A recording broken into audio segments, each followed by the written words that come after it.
रोजाना सबसे पहले अनुपमा सीरियल देखने के लिए हमारे चैनल को सब्सक्राइब करें। एपिसोड के स्टार्टिंग में हम देखते हैं अनु ईशु और परी के पास आती है और उन दोनों को जगाती है। वो दोनों बोल रहे होते हैं कि अनुमा प्लीज़ थोड़ी देर और सो जाने दो ना, रात को तो मच्छरों ने नहीं सोने दिया। लेकिन अनु बोलती है कि तुमको उठना पड़ेगा क्योंकि काफ़ी सारा काम है। वो दोनों नहीं उठती। तभी हम देखते हैं अनुपमा म्यूजिक की आवाज़ बढ़ा देती है। ईशु और परी उठ जाते हैं। इधर हम देखते हैं अनु बेडशीट की एक अपनी कॉस्ट्यूम बना लेती है और उसके बाद वो रेम्प वॉक कर रही होती है। ईशु और परी अनु को देखकर हंस रहे होते हैं। वो बोलते हैं कि अनुमा ये क्या है। अनु बोलती है कि ये बोरे बिस्तर समेटने का शो है। तुम लोग तो उठ नहीं रहे थे तो मैंने सोचा मैं अपने बोरे बिस्तर को ही समेट लेती हूँ। परी बोलती है कि अनुमा इनको हम समेट देंगे। अनु बोलती है तुम लोग उठ तो जाओ। इधर हम देखते हैं चौल की औरत वहाँ पर आती है। वो परी को बोलती है परी बेटा, मेरी बेटी का कल जन्मदिन है और वो चाहती है कि डिजाइनर ड्रेस पहने। हम बाजार भी गए थे लेकिन वहाँ पर ड्रेसेस है ना वो काफ़ी ज़्यादा महंगी थी। क्या तुम मेरी बेटी के लिए ड्रेस बना दोगी। वो औरत बोलती है कि मैं अपनी बेटी का दिल नहीं तोड़ना चाहती। देखो मेरे पास पुरानी साड़ी है, मैं ये भी लेकर आई हूँ। तुम बना दोगी क्या ड्रेस। अनु अपने मन में सोचती है कि परी बेटा, मुझे पता है गुस्से की वजह से तुम रूड हो गई हो, लेकिन प्लीज़ अपनी अच्छाई पर अपने गुस्से को हावी मत होने देना और इनको मना मत करना। इधर हम देखते हैं ईशु बोलती है कि सॉरी आंटी, हम लोग काफ़ी ज़्यादा बिजी हैं, हमसे ये नहीं हो पाएगा और हम वैसे भी फ्री में कोई काम नहीं करते। वो औरत बोलती है सॉरी बेटा, मेरी वजह से आप लोगों का समय ख़राब हुआ। वो औरत वहाँ से जा रही होती तभी परी साड़ी पकड़ लेती है और बोलती है कि ये साड़ी आप मुझे दे दो, मैं ड्रेस बना दूंगी।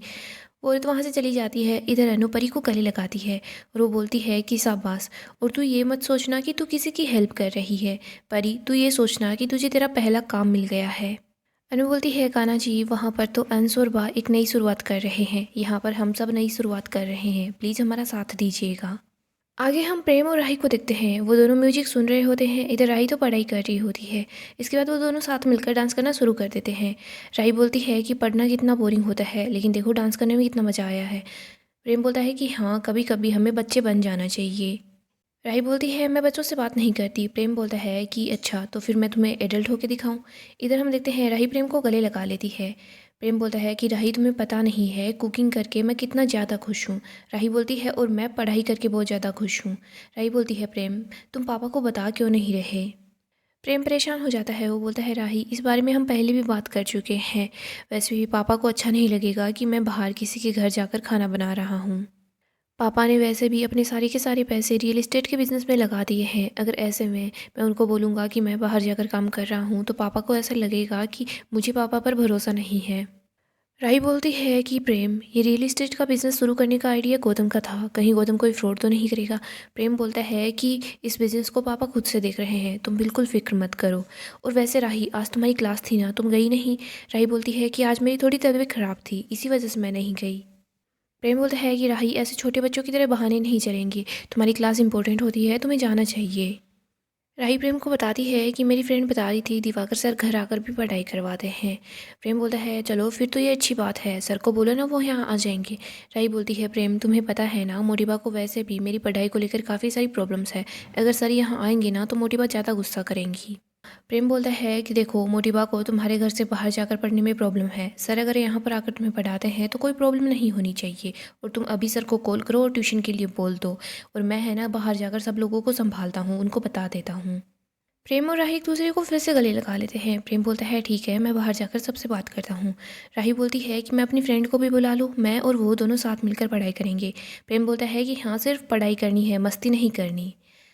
आगे हम सा हाउस का सीन देखते हैं। सब साथ बैठे होते हैं। तोशु वहाँ पर आता है। तोशु बताता है कि कोठारी है ना, वो रियल एस्टेट के बिजनेस में भी घुस गए हैं।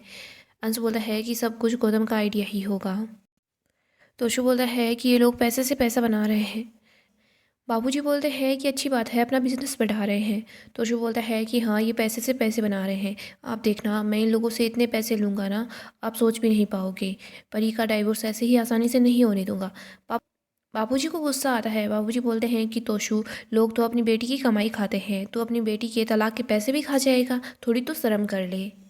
बाबूजी जिस चप्पल की तोशु को मार कर देते हैं, तोशु वापस चप्पल बाबूजी को ला कर दे देता है और बोलता है बाबूजी, मैं इस घर का बड़ा बेटा हूँ, आप मेरे साथ ऐसे मत किया करो। किंजल बोलती है तोशु शुक्र मनाओ, बापूजी ने सिर्फ चप्पल से मारा है, डंडे से नहीं मारा। तोशु, लोग अपने बच्चों की खुशियां देखते हैं लेकिन तुम अपनी बच्ची का रिश्ता तुड़वा रहे हो, किसके लिए, सिर्फ एलिमनी के लिए। तोशु बोलता है इसमें परी का ही फायदा है।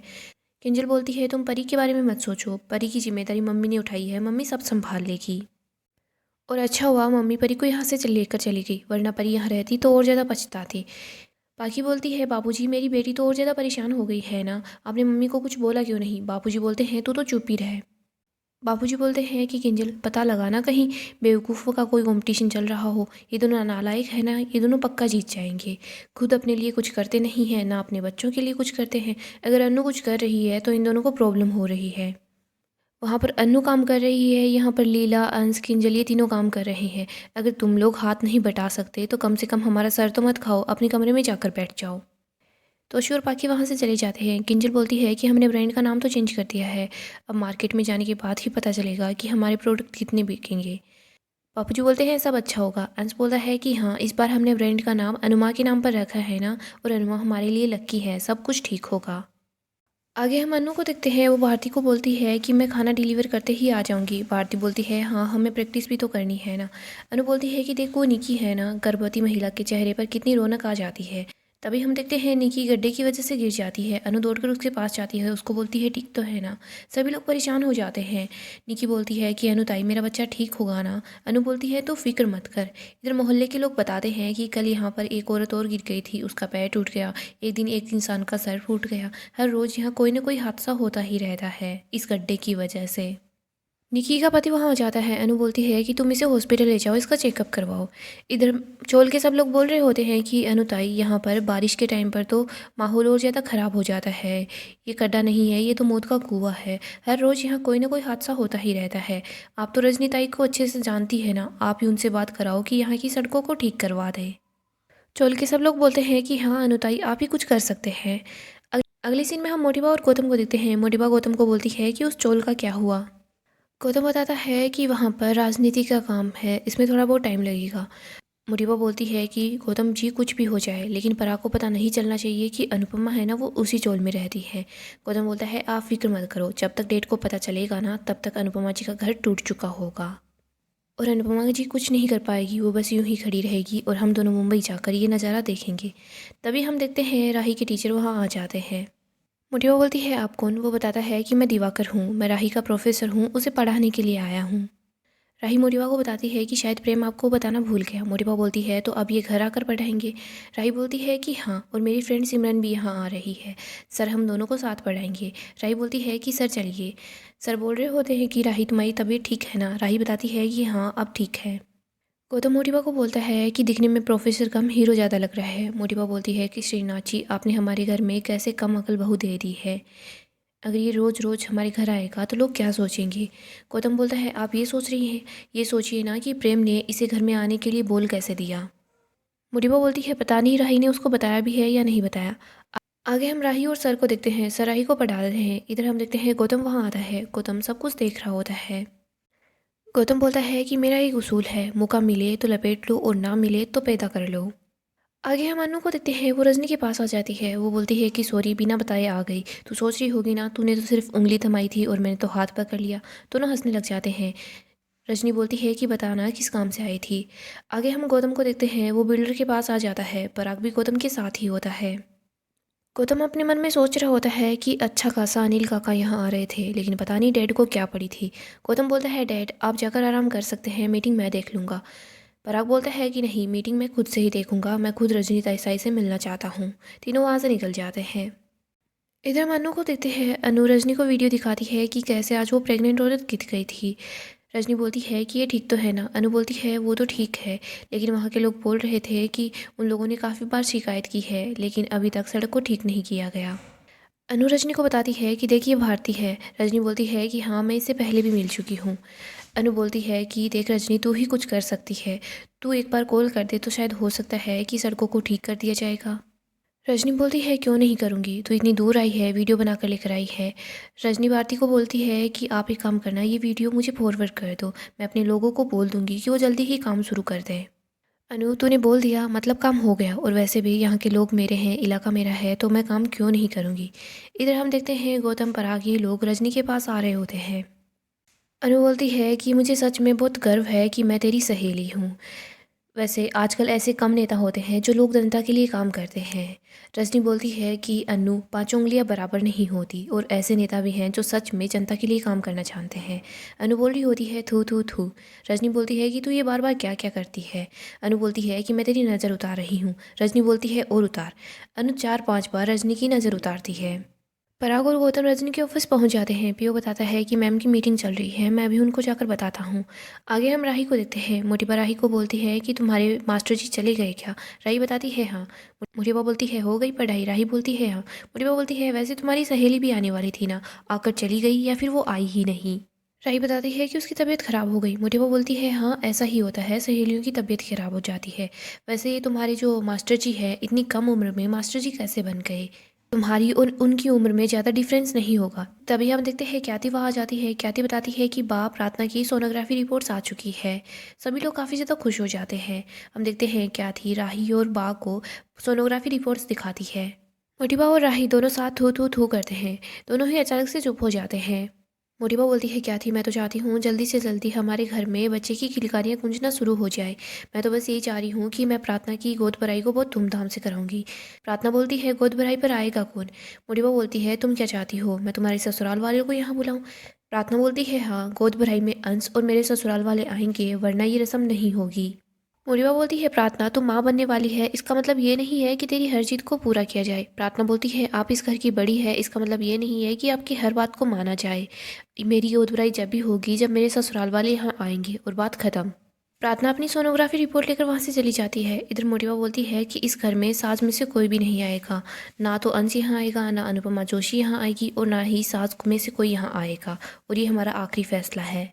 आगे हम देखते हैं रजनी अनु के लिए चॉकलेट लेकर आती है। ये वही चॉकलेट होती है जो बिल्डर ने रजनी को दी थी। तभी हम देखते हैं पीओ वहाँ आता है। वो बताता है कि रजनी मैम आपकी अगली मीटिंग का टाइम हो गया है। अनु और भारती बोलते हैं कि ठीक है हमें यहाँ से चलना चाहिए। अनु और भारती वहाँ से जा रहे होते हैं। तभी हम देखते हैं पीओ रजनी ताई के पास आता है और उनको बताता है कि वो बिल्डर है ना गौतम गांधी को लेकर आया है।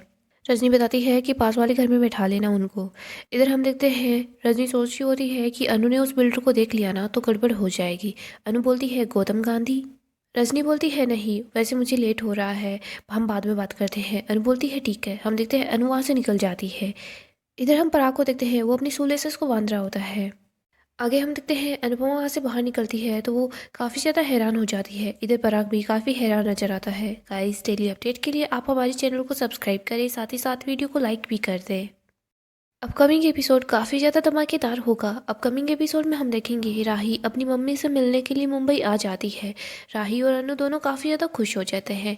इधर अनु सबको बताती है कि आज हम चोल के अंदर फैशन शो करेंगे। सब बोलते हैं चोल में फैशन शो। अनु बोलती है कि हाँ अब ठान लिया है, करना है तो मतलब करना ही है। इधर हम देखते हैं अनु राही को बोल रही होती है कि एक बार फिर हम दोनों एक साथ मिलकर रेम वॉक करेंगे। राही और अनु दोनों काफ़ी ज़्यादा खुश होते हैं। इधर हम देखते हैं राही ख्याति से बात करती है। वो ख्याति को बोल रही होती है कि माँ मैं बिल्कुल ठीक हूँ। अनु भी राही के पास आ जाती है। वो भी ख्याति से बात करती है। अनु ख्याति को बोल रही होती है कि थैंक यू, आपने राही को यहाँ पर भेज दिया और आप फिक्र मत करो, राही यहाँ बिल्कुल ठीक है और आप प्रार्थना का अच्छे से ख्याल रखना। हम देखते हैं अनु और राही खूब सारी बातें करते हैं तो अनु बहुत ज़्यादा खुश हो जाती है। इधर हम देखते हैं सरिता ताई को।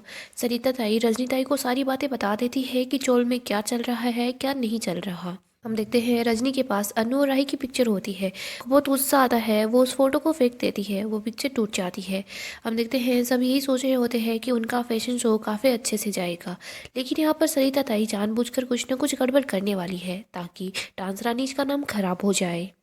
सरिता ताई जो कुछ करती है रजनी के कहने पर ही करती है। हम देखते हैं रजनी सोच रही होती है कि ये लोग डांस करने के लिए वहाँ जाएंगे ना उस इवेंट में, वहाँ पर ये लोग फैशन शो भी करना चाहते हैं, लेकिन हम देखते हैं अनुपमा के फैशन शो पर खतरा मंडरा रहा है। उसका फैशन शो बिल्कुल भी ठीक से नहीं हो पाएगा, उनके साथ काफ़ी ज़्यादा बुरा होने वाला है। हम परी और ईशानी को देखते हैं, वो दोनों अपना काम स्टार्ट कर देते हैं। परी सब लोगों की ड्रेस के नाप भी ले लेती है। वो बहुत ही ज़्यादा खुश होती है कि फाइनली वो अपनी ड्रेस डिज़ाइन करने वाली है। इधर हम इशू को देखते हैं। इशू सबको सिखाती है कि कैसे उन लोगों को रैंप वॉक करना है। दूसरी तरफ हम पराग को देखते हैं, वो रजनी से मिलता है तो उसको याद आता है कि यही तो वही कॉलेज वाली रजनी है। सो दोस्तों हम नेक्स्ट एपिसोड में देखेंगे, काफ़ी बड़ा धमाका होने वाला है। अगर आपको अपडेट जानना पसंद है तो आप हमारे चैनल को सब्सक्राइब करें, साथ ही साथ वीडियो को लाइक भी कर दें।